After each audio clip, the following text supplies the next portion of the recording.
Fine student, तो आज class में बहुत ही इंपॉर्टेंट एडिटोरियल पढ़ने जा रहे हैं हम लोग, इंडियन स्पेस सेक्टर। तो यानी कि आने वाले 5 साल में क्या क्या डेवलपमेंट होगा हमारे इंडियन स्पेस सेक्टर में।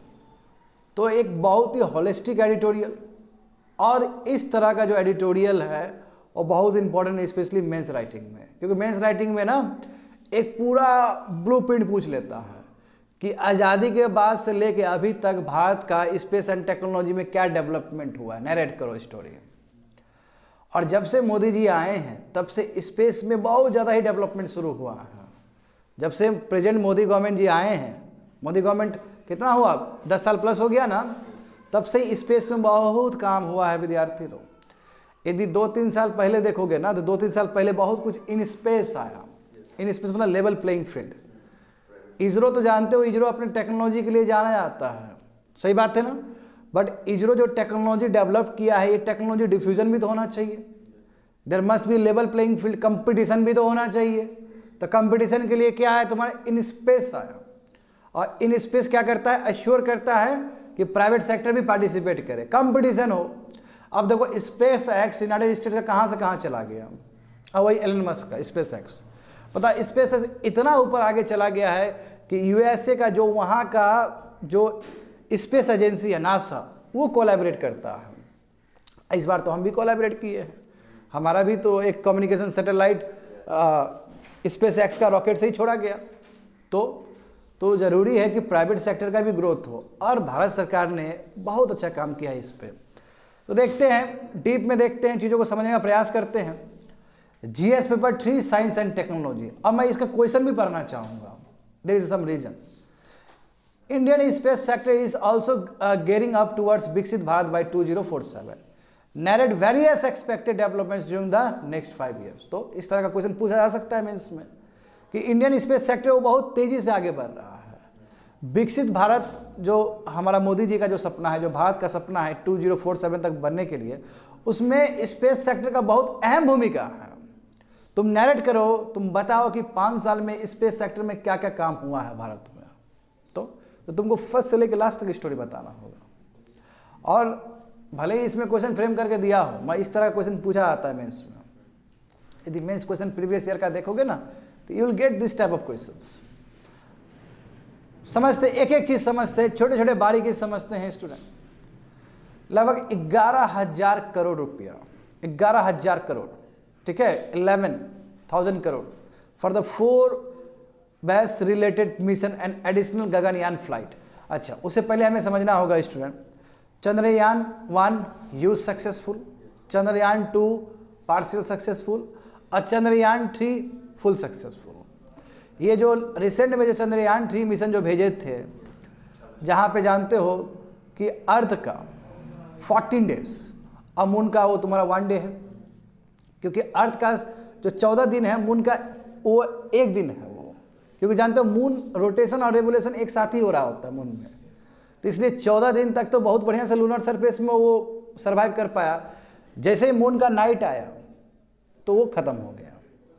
इसलिए हमारा जो दूसरा मिशन होगा, चंद्रयान 4 जो मिशन होगा, उसमें जापान है, बहुत सारा कंट्री है, जापानी है स्पेशली, वो लोग टेक्नोलॉजी ट्रांसफ़र करके क्या करेंगे कि लूनर सरफेस का सैंपल भी भारत में भेजेंगे। हाँ, रूपैक्स वाला, ठीक है। तो ये तो चूंकि रिसेंट टाइम में हुआ है, तो इसी के बारे में हम बात कर रहे थे। बट यस, हमारा बहुत ही एम्बिशियस प्रोग्राम है, गगनयान प्रोग्राम है, ठीक है। हमारा जानते हो कि भारतीय अंतरिक्ष स्टेशन है ना, जो जिसे अपना अंतरिक्ष हो हमारा, जैसे इंटरनेशनल स्पेस स्टेशन है ना, स्टेशन है, उस तरह चाइना का भी अपना स्टेशन है। चाइना ने तो डेवलप कर लिया है। तो हमारा है कि हम 2040 तक, 2040 तक, और गगनयान 2035 तक हम डेवलप करेंगे। बट उसके लिए जो टेस्ट फ्लाइट है वो पहले ही करने का बात है, क्योंकि पहले ही करेंगे टेस्ट फ्लाइट, पहले ही चेक करेंगे, और उसके बाद हम लोग रियलिटी करेंगे उसका। देखो, तो यूनियन कैबिनेट ने इसी सितंबर को 2024 को, इसी सितंबर को 4 मिशंस के लिए अप्रूवल दे दिया under Gaganyaan human space flight programme. और 4 मिशंस तुम्हारा रिलेटेड है तुम्हारा इंडियन फर्स्ट स्पेस स्टेशन से। और वो हमारा कब तक बन के तैयार होगा, 2035 तक बन के तैयार होगा, 2035 तक तैयार होगा। बट उसके लिए फ्लाइट करना पड़ेगा ना, उसके लिए टेस्टिंग करना पड़ेगा ना। तो टेस्टिंग के लिए भारतीय अंतरिक्ष स्टेशन बास 1/2028, यानी कि फर्स्ट फ्लाइट है ये, क्योंकि अचानक तो आप 35 में नहीं बना लोगे ना, पहले फ्लाइट करोगे, पहले टेस्ट करोगे, तो टेस्ट के लिए है ये। तो कहने का मतलब क्या कि हमारे जो यूनियन कैबिनेट ने सितंबर को ही ये फैसला ले लिया था कि क्या क्या करेंगे और कितना कितना पैसा देंगे। देखो इसी चीज़ के लिए कैबिनेट लगभग 11,000 करोड़, ये 4 station related to mission and additional Gaganyaan flight, यानी गगनयान फ्लाइट में और चीज़ ऐड हो, उसके लिए इतना पैसा क्या किया है, रिलीज़ किया है। तो बात समझे ना, ये हो गया गगनयान प्रोजेक्ट। और तुम्हारा दूसरा क्या है, तुम्हारा इंडियाज़ फर्स्ट स्पेस स्टेशन। अब यहाँ पे देखते हैं बच्चों, आने वाले समय में ना तुमको बहुत गजब गजब का चीज़ नजर आएगा भारत में, क्योंकि एक तो भारत ने बहुत प्रूव किया रिसेंट टाइम में ही। इंडिया देखते हो ना, इसरो का कितना बड़ा रोल है, मगर जान के हैरान हो जाओगे कि वर्ल्ड के स्पेस इकोनॉमी में भारत का अभी भी रोल बहुत छोटा है। वर्ल्ड का स्पेस इकोनॉमी लगभग $500 बिलियन का है। कितना है? $500 बिलियन का है, और उसमें इंडिया का मुश्किल से 10-12 बिलियन डॉलर है।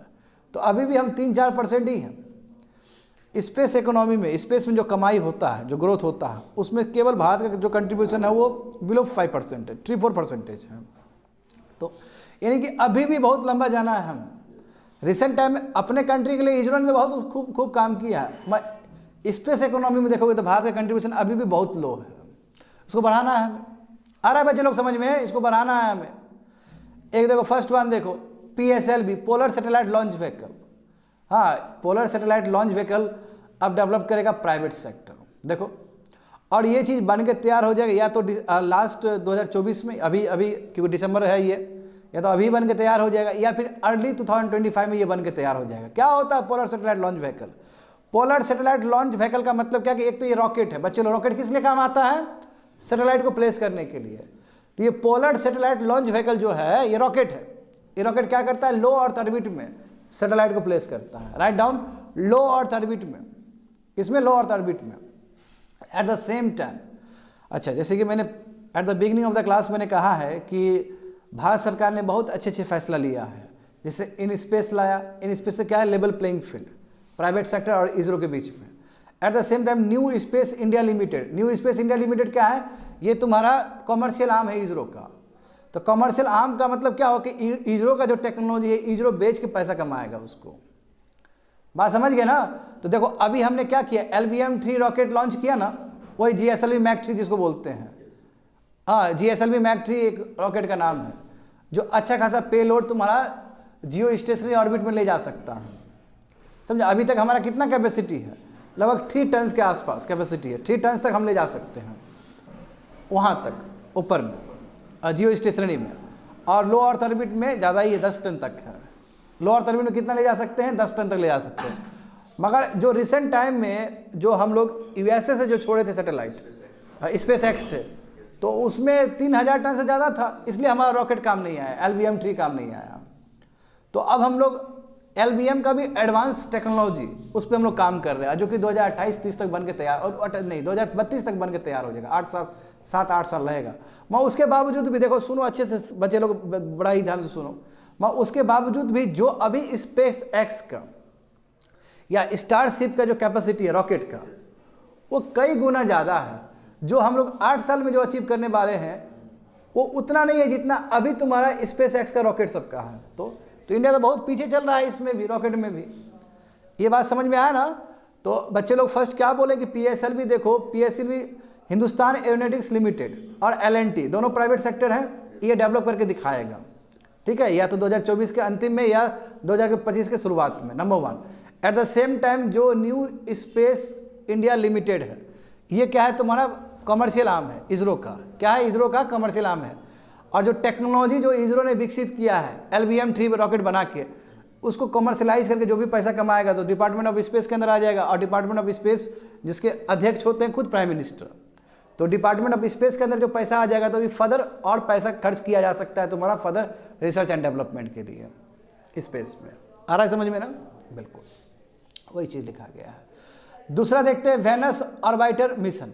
वेनस ऑर्बिटर मिशन देखो, अच्छा देखो कितना इंपॉर्टेंट चीज़ है, वो समझाना भी देखो एक बहुत बड़ा चीज़ है। देखो लगभग ये जो है 1200 करोड़ का प्रोजेक्ट है, और मार्च 2028 में समय बहुत ही अनुकूल हो जाएगा। देखो वेनस भी तो सन के आसपास ही घूमता है, जैसे अर्थ घूम रहा है, अर्थ भी घूम रहा है ना जी सन के आसपास, तो वेनस भी सन के आसपास घूमता है। तो जो कह रहा है कि मार्च 2028 बहुत ही अच्छा विंडो होगा, बहुत अच्छा समय होगा, और उस समय हम लोग क्या करेंगे, इस मिशन को अंजाम देंगे। तो वेनस ऑर्बिटर मिशन क्या कि वेनस में जाके वेनस में रोवर सब उतरेगा और वहाँ से सैंपल लेगा और देखेगा कि वहाँ का सरफेस का कंडीशन क्या है, क्योंकि वी आर वेरी क्यूरियस। जैसे मून का भी हम लोग देख रहे थे ना। अब बताओ, चाइना तो गजब किया ना, चाइना ने अपना जो मिशन भेज के तो सैंपल भी ले आया चाइना। तो देखो वही चीज़ लिखा गया कि जो वेनस ऑर्बिटर मिशन है वो लॉन्च किया जाएगा तुम्हारा मार्च 2028 में, क्योंकि उसी समय एक अच्छा विंडो मिलेगा। विंडो मतलब क्या, एक प्योर सही वक्त रहेगा उसको चेक करने का। और इसके लिए बताओ लगभग 1200 करोड़ रुपया सरकार दे रही है। साइंटिस्ट का ये मानना है कि जो वहाँ का जो सरफेस एरिया है और एटमॉस्फेयर और कैसे प्लानेट, कैसे सोलर सिस्टम इवॉल्व हुआ है, यदि वहाँ का हम लोग स्पेस का, वहाँ का जो लैंड का यदि हम सैंपल लेके टेस्ट करें वर्ल्ड में, अर्थ में, तो काफ़ी कुछ समझ पाएंगे सोलर सिस्टम के लिए। तो इसी के लिए मिशन को तय किया गया है। बात समझ गए ना। तो फर्स्ट देखें PSLV का, ये भी हमारे लिए बढ़ोतरी है। दूसरा क्या कि वेनस ऑर्बिटर मिशन। तीसरा देखोगे भाई, चलो चंद्रयान 4, चंद्रयान 3 के बारे में बता चुके हैं हम, है ना। चंद्रयान 3 के बारे में चर्चा हो चुका है इस क्लास में। और चंद्रयान 3 हमारा बहुत ही सक्सेसफुल रहा, करेक्ट, बहुत सक्सेसफुल रहा। बच्चे लोग क्या था उसमें, तो चंद्रयान 3 में एक ऑर्बिटर जो घूमेगा, लैंडर जो लैंड में करेगा, लैंडर मतलब क्या है कि जो लैंड में लैंडिंग करेगा, और वहाँ से निकलेगा तुम्हारा रोवर। रोवर एक छोटा सा क्या रहेगा, वो रोवर एक छोटा सा कह सकते हो तुम लोग, रोबोट रहेगा, रोबोट निकलेगा और देखेगा, लूनर सरफेस को देखेगा। वही नहीं कर रहा था। और हमारा जिस हिसाब से हमने बैटरी बनाया था रोवर का, तो देखो रोवर काम करना बंद कर दिया, और जो लैंडर था वो भी काम करना बंद कर दिया, बट ऑर्बिटर अभी भी घूम रहा है ना, ऑर्बिटर अभी भी घूम रहा है वहाँ पे। बात समझ पा रहे हो स्टूडेंट। अभी यहाँ पे समझो कि चूंकि इस बार जो हम चंद्रयान 3 भेजे हैं वो ह्यूज सक्सेसफुल रहा है, परंतु वो कितना दिन के लिए था, वो केवल तुम्हारा 14 अर्थ डेज के लिए था। क्योंकि जानते हो कि जो मून का जो रोटेशन और रिवोल्यूशन एक साथ होता है, तो मून का जो दिन का समय है, यानी कि हर समय तुमको जो दिन नजर आएगा वो अर्थ का 14 दिन है। वो अर्थ का जो शुरू का जो 14 दिन होगा वो मून का समझो कि डेज है। फिर अर्थ का जो नेक्स्ट जो 14 डेज होगा वो मून का फिर नाइट है। तो अर्थ का जो 14 डेज है, अर्थ 14 डेज तक वो सर्वाइव कर पाया। मगर जैसे वहाँ पे नाइट वाला कंडीशन आ गया, तो नाइट वाला कंडीशन वहाँ पे आ जाएगा तो बहुत मुश्किल है, सर्वाइव नहीं कर पाया, क्योंकि वहाँ पे एटमॉस्फेयर नहीं है। मून पे एटमॉस्फेयर नहीं है, मून पे एटमॉस्फेयर नहीं है, इसलिए रात को बहुत ठंड पड़ता है, इतना ठंड कि वो बैटरी भी खराब हो गया। मगर जो भी है कि 14 दिन के लिए हम समझने के लिए भेजे थे, वो हम समझे, वहाँ से इमेज भी बहुत सारा आया है, जो कि जानते हो कि बहुत वायरल हुआ है। मगर इस बार क्या है, यानी कि चंद्रयान जो 4 है उसका अपग्रेडेशन होगा, उससे आएगा चीज़ होगा। तो इसमें हम लोग क्या करेंगे कि जो लूनर सरफेस का जो सैंपल है वो भी लेके आएंगे, और वो जब सरफेस लेके आएंगे ना, मतलब वो जो लूनर सरफेस का जो सैंपल लेके आएंगे उसे बहुत फायदा होगा समझने में कि आखिर मून कैसे बना है, कैसे सोलर सिस्टम बना है। तो देखो यहाँ पे, तो it will be the sample return mission, समझ गए ना। और इट्स कंपोनेंट, जो भी कंपोनेंट है वो लॉन्च कौन करेगा, 2 अलग से LBM-3 लॉन्च व्हीकल्स होगा, 2 रॉकेट होगा, जो LBM होगा, LBM-3 होगा। GSLV Mach 3 बोलते हैं इसको, पहले GSLV Mach 3 बोलते थे इसको। बात समझे। जो थर्ड स्टेज होगा क्रायोजेनिक इंजन का होगा स्टेज।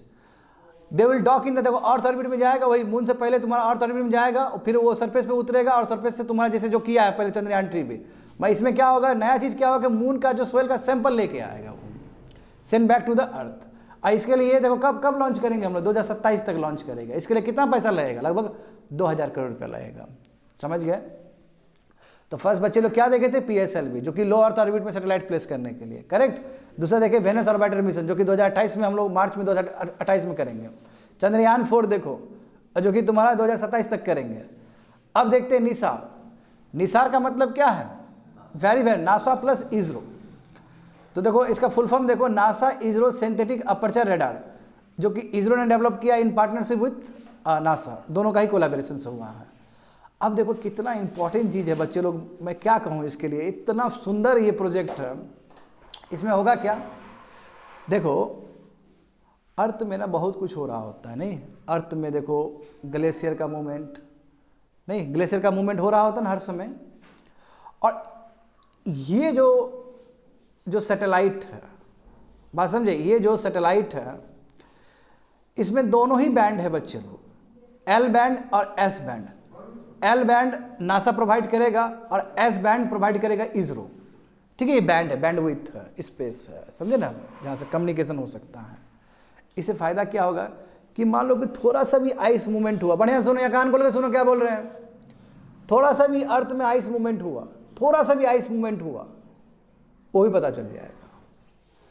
इसका मतलब क्या हुआ, एकदम माइन्यूट डिटेल्स, मतलब 1 इंच का मतलब आइस यदि हिल रहा है, इससे क्या फायदा हो जाएगा कि हिमालयाज में ग्लोबल चेंज की वजह से, क्लाइमेट चेंज की वजह से हिमालय में बहुत चेंजेस आ रहा है ना, उसको माइन्यूटली हम देख पाएंगे।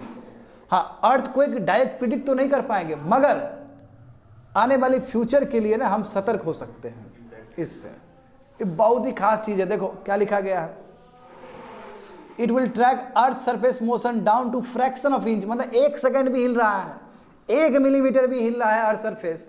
अब अर्थ सरफेस हिलने का मतलब क्या कि हम स्नो का ही बात कर सकते हैं, तो वो भी ट्रैक हो सकता है। इतना हाई रेजोल्यूशन है इसके अंदर। It will measure the motion of the entire planet, पूरा इंटायर प्लानेट को, यानी कि एवरी 12, हर 12 दिन में ना इंटायर प्लानेट को, ये इंटायर प्लानेट का मूवमेंट को ट्रैक कर सकता है। सोचो इतना सुंदर ये सैटेलाइट है। लैंड को बहुत अच्छे से ट्रैक करेगा, जितने भी आइस कवर्ड एरिया है सबको ट्रैक कर सकता है एवरी 12 डेज में। और रिसर्चर को जो काम करना चाहता है उसको एकदम क्लियर इमेज दे सकता है। तो जैसे मैंने कहा है कि इसमें देखो इतना एक्यूरेसी इतना हाई होने का रीजन क्या है कि एल बैंड और एस बैंड दोनों को ही यूज किया जा रहा है। यानी कि जो रेडार सब जो होंगे वो सब एल बैंड और एस बैंड में होगा। एल बैंड कौन प्रोवाइड करेगा, नासा प्रोवाइड करेगा, और एस बैंड प्रोवाइड करेगा इसरो करेगा। आगे देखते जाओ, थोड़ा निसार सैटेलाइट के बारे में और समझ लो, इससे फायदा क्या होगा बच्चे लोग। This instruments enable the satellite to collect measurement during the, देखो अब इसका फायदा क्या होगा, आमतौर पे क्या होता है कि मान लो क्लाउडी डेज, क्लाउड लगा हुआ है, तो क्लाउड यदि है तो सिग्नल जाने में बहुत मुश्किल हो जाता है। मत चूंकि नासा कौन सा बैंड प्रोवाइड कर रहा है, एल बैंड प्रोवाइड कर रहा है ना, तो because of this kind of band, चाहे क्लाउड हो स्काई में, चाहे क्लाउड हो चाहे स्काई नाइट हो, उससे कोई फर्क नहीं पड़ेगा। बात समझे, because of the L band.